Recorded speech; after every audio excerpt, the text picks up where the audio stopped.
মন খারাপে সান্ত্বনা দেওয়া মানুষগুলো যখন মন খারাপের কারণ হয় তখন কষ্টটা একটু বেশিই লাগে। আমি খারাপ থাকি, অসুবিধা নাই, কিন্তু কারো খারাপ হোক তা কখনো চাইনি।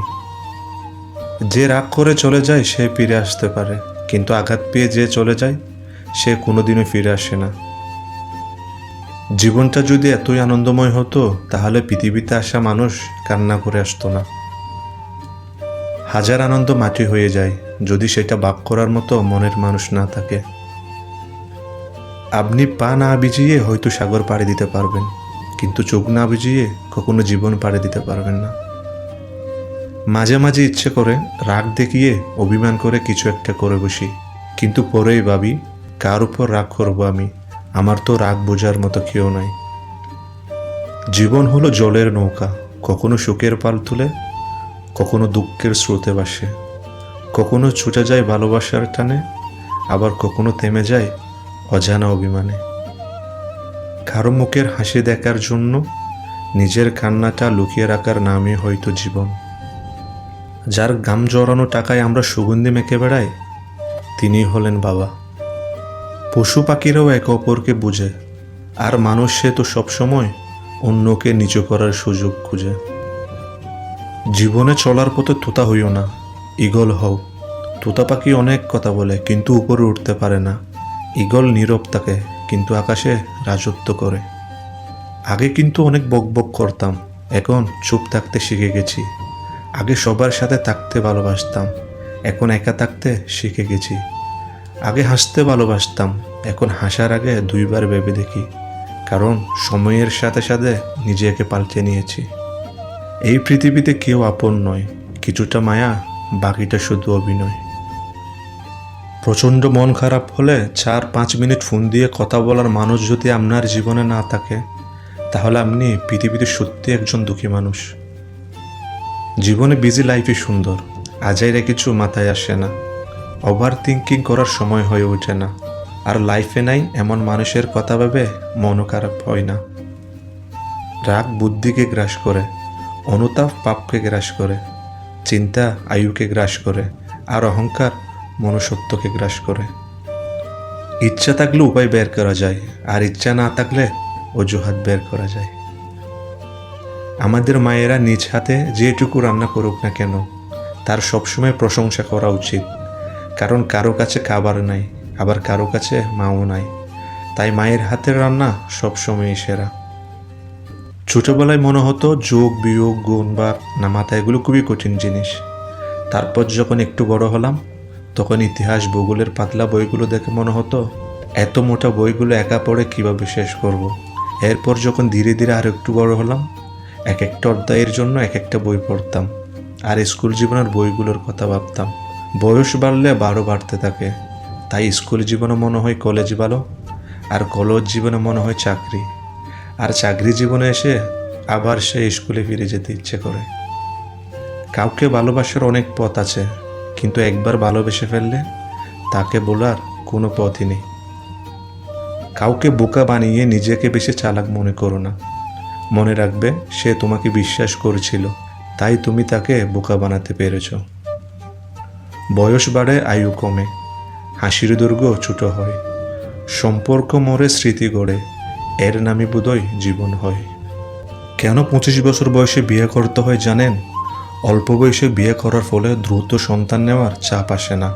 সন্তান জন্মের পর তাদের পড়াশোনা নিয়ে প্রথম থেকে ভাবতে হয় না। স্বামী স্ত্রী দুইজনই প্রেমিক প্রেমিকের মতো ঘুরে বেড়াতে পারবেন।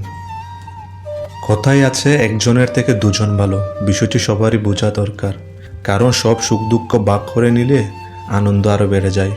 এছাড়া মন খারাপের কথাগুলো কাছের মানুষের সঙ্গে আলোচনা করার ফলে মন হালকা হয়ে যায় এবং মানসিক চাপটাও কমে যায়।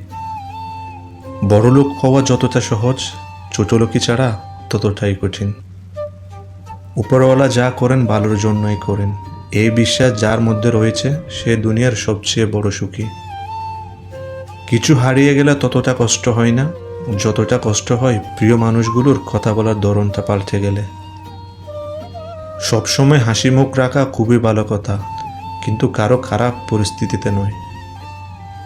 মায়ের সাথে ভালো একটা ফ্রেন্ডশিপ তৈরি করুন, দেখবেন আপনি ভালো থাকার একটা মেডিসিন পেয়ে যাবেন। মিথ্যার চেয়ে বেশি ভয়ঙ্কর হলো অর্ধেক সত্য।